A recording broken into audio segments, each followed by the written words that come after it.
We had a chance to meet with 35th District Representatives Dan Griffey and Travis Couture in Olympia to talk about the legislative session. Kicking things off, Representative Griffey breaks down his leadership role and the key committees he's serving on. Well, I was reelected to the House Republican Whip senior leadership position. I stayed on all my committees. All three of my committees, I think, are kind of pivotal to what those in the 35th, see daily. I have a new committee obligation this year, which is the Rules Committee. That's okay.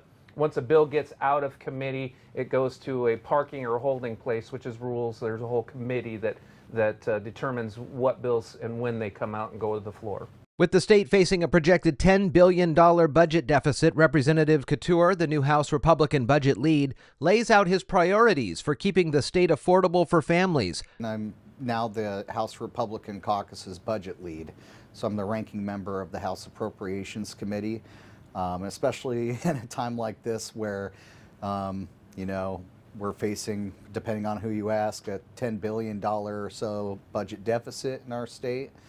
Some of the, we're facing high tax increases as well. And so I have a pretty big job on my plate this session.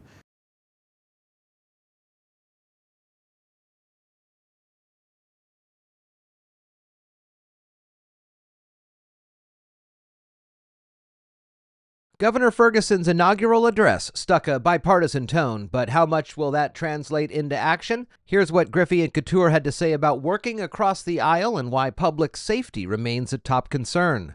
Our new governor, Bob Ferguson, has come in. He launched his inaugural speech with a very bipartisan speech filled with many of the things that were long abandoned from our side of the aisle, and so we had a little pep in our step. I would say not everybody in the majority party agrees with the new governor. Yes.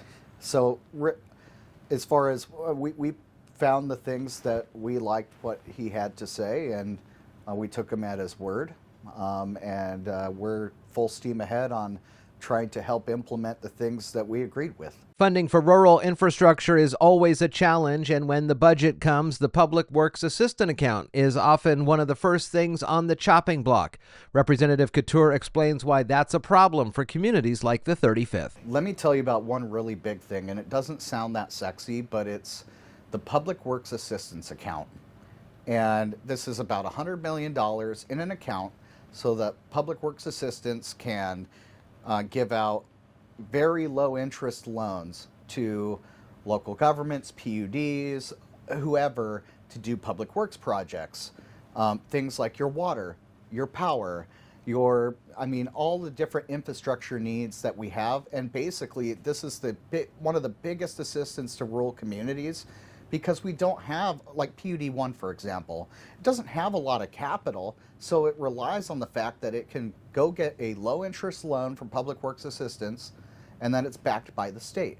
Well, every time we're in a budget crunch, this is the first thing the majority party sweeps, because their communities don't need it like ours do. Washington ranks at the bottom for law enforcement staffing, and even with more funding, recruitment remains a challenge. Here's the thing I'll say about the police, though.